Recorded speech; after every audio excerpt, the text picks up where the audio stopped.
उस समय ये मुकदमेबाजी नहीं होती थी, न अदालतों में लोग जाते थे, बल्कि गांव में ही हर जात की अपनी पंचायत होती थी। और जुर्माना भी ऐसा नहीं था कि कैश जमा करो, बल्कि सारे गांव को कच्ची दावत दो या पक्की दावत दो। गांव का जो जीवन था वो आपसी तालमेल का जीवन था।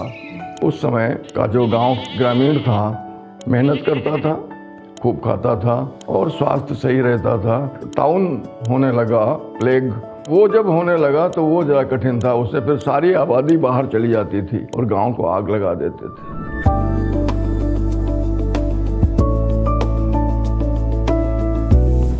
आप एक और बताते रहते हैं किस्सा कभी कभी, जब बचपन में वो कैसे सच और झूठ बोलना कैसे डिसाइड किया जाता था कि कोई सच बोल रहा है या झूठ बोल रहा है। भाई उस समय ये मुकदमेबाजी नहीं होती थी, न अदालतों में लोग जाते थे, बल्कि गांव में ही हर जात की अपनी पंचायत होती थी। और वो बैठती थी पंचायत, तो उसे टाट बैठना कहते थे। तो टाट बैठता था और उसमें फिर जब दोषी कोई होता था तो अगर जो दोषी है तो उस पर जुर्माना करती थी जो सभा है। और जुर्माना भी ऐसा नहीं था कि कैश जमा करो, बल्कि सारे गांव को भोज करो, कच्ची दावत दो। अच्छा। या पक्की दावत दो। बड़ा गुनाह है तो कच्ची पक्की दोनों दावत दो। कच्ची दावत में कच्ची दावत का मतलब था दाल चावल रोटी सब्जी दही बड़ा और सब ये इस तरह का।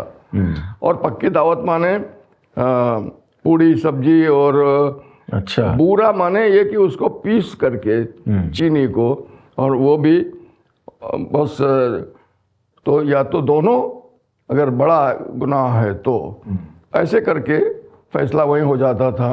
अगर नहीं फैसला हुआ तो जमींदार के पास जाता था। अच्छा। जमींदार फैसला कर देता था, उसको मानना कई बार पड़ता था। वहाँ से भी अगर संतोष नहीं हुआ तब कहीं भले अदालत में चले जाएं, वरना अदालतों का चक्कर नहीं लगाना पड़ता था। गांव का जो जीवन था वो आपसी तालमेल का जीवन था। वहाँ पर एक दूसरे के लिए हर समय तैयार रहते थे मदद करने को।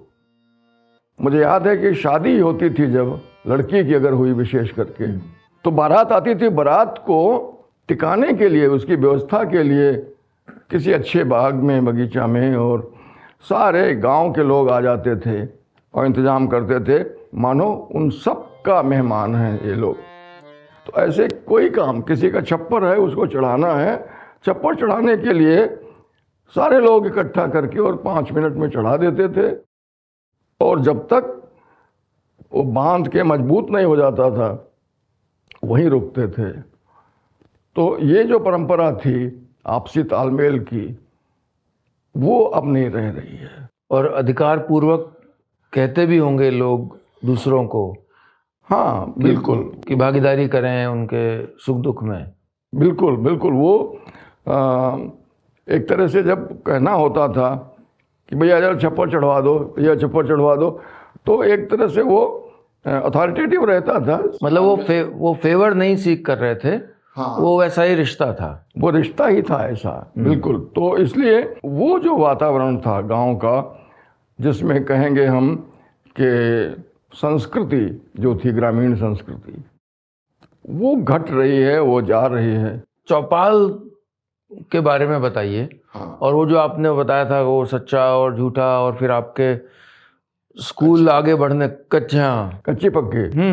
तो ये हर एक जात की अलग पंचायत होती थी। और जब अपनी जात के चौधरी उसका फैसला नहीं मंजूर होता था तो गांव का भी चौधरी एक होता था।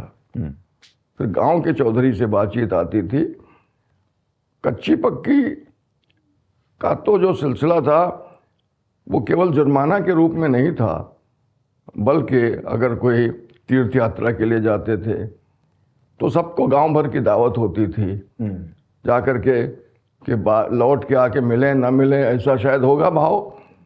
उसके बाद जब लौट के आता था फिर गांव भर की दावत होती थी। तो खाने पीने की समस्या एज इट इज़ नहीं थी, लेकिन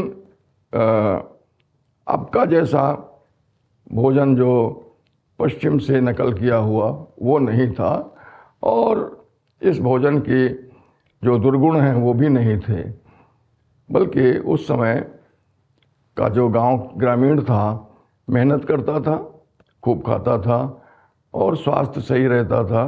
रोग बहुत कम होते थे, और रोग टीबी को राज रोग कहते थे, वो सबसे बड़ा रोग माना जाता था बस। बाकी और बाद में कभी टाउन होने लगा, प्लेग, लेकिन वो जब होने लगा तो वो ज़रा कठिन था। उससे फिर सारी आबादी बाहर चली जाती थी और गांव को आग लगा देते थे। आपने देखा ऐसा? मेरे गांव में नहीं देखा, हमने अतरौली में देखा। अच्छा। वहाँ रहा था मैं साल भर करीब, पढ़ाई के लिए गया था जब नई साधन कुछ बन रहे थे। तो वो देखा, सारे गांव जाके सारे गांव वाले जंगल में रहे, वहीं खाए पकाए सोए। कितने समय? यहाँ ये जो चूहों के थ्रू पिस्सू आते थे, पिस्सू से चूहों में, और चूहों से तो ज़्यादातर ये नी जॉइंट के नीचे के हिस्से में ही वो अटैक करते थे। तो इसलिए कई बार कपड़ा लपेट लिया जाता था यहाँ तक, तो शायद थोड़ा सुरक्षित रहता था। लेकिन जब लगता था कि अब काफ़ी दिन हो गए, ये हो गया, तो फूंक दिया सब, और फूंक करके सब जब जल गया, पूरा गांव जल गया। कहाँ पूरा गांव जल गया, सारे छप्पर ओप्पर सभी के सब जला देते थे, केवल दीवारें बचती थीं। अच्छा। और फिर लौट के आते थे जब जंगल से, फिर आए यहाँ। तो कितने समय जंगल में रहे? तो जब जितने दिन तक ये नहीं पता चला कि जो है पिस्सू खत्म हो गया है। तो ये कुछ हफ्ते, कुछ महीने? हाँ, कुछ हफ्ते जरूर। कुछ महीने का तो नहीं, लेकिन मेरे ख्याल कुछ हफ्ते तो रहना ही पड़ता था, 4-5 हफ्ते तक। और ये बार बार होता था? ये बहुत फ्रीक्वेंटली तो नहीं, लेकिन ये पता नहीं कैसे फैलता था, प्लेग का जो पिस्सू था, लेकिन वो चूहों के थ्रू ही फैलता था, इतना पता चला। और अतरौली में फिर हम तो गांव आ गए थे, पिताजी गए और हमको ले आए। तो इस तरह से ज़्यादा बीमारियां और नहीं होती थी उन दिनों, स्वास्थ्य ठीक ठाक रहता था।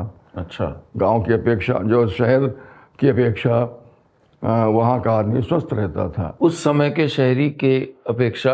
हाँ, उस समय के शहरी और उस समय के ग्रामीण। अच्छा। तो ग्रामीण का स्वास्थ्य अच्छा रहता था, भले ही दूसरी चीज़ों में पीछे रहते थे, वो अपनी जगह ठीक है, लेकिन खाने पीने में दिक्कत नहीं थी। जानवर पालते थे, दूध होता था, घी दही होता था, और बच्चे भी हम लोग जब स्कूल जाने लगते थे तो सवेरे उठ करके और मट्ठा दूध ये सब खा के और तब जाते थे, तो दौड़ते हुए चले गए। तो इस तरह से गांव का आदमी एक तरह से भूख से नहीं था जितना अब गांव का भी हो जाता है कई बार। जैसे विदर्भ में अब सुसाइड होने लगे और दूसरी जगहों में ऐसा है, पर ऐसा सुनने में नहीं आता था कभी भी। जब कभी सूखा पड़ा तो बात अलग है। तो ऐसे करके था। तो शिक्षा के मामले में प्रॉब्लम थी, उनको तो हमने भी फेस किया, और बाकी भोजन की कोई समस्या कभी नहीं रही। रोटी कपड़ा, और कपड़ा का ऐसा है कि मोटे कपड़े, गाढ़ा गज्जी और ऐसे होते थे। तो वहाँ से ढिलवासी से गंगू जुलाहा था, पीठ में लाद करके मोटे कपड़े लाता था, और वही बिक जाते थे सब, जो है उससे बनाते थे। तो ज़्यादातर मोटे कपड़े पहने जाते थे।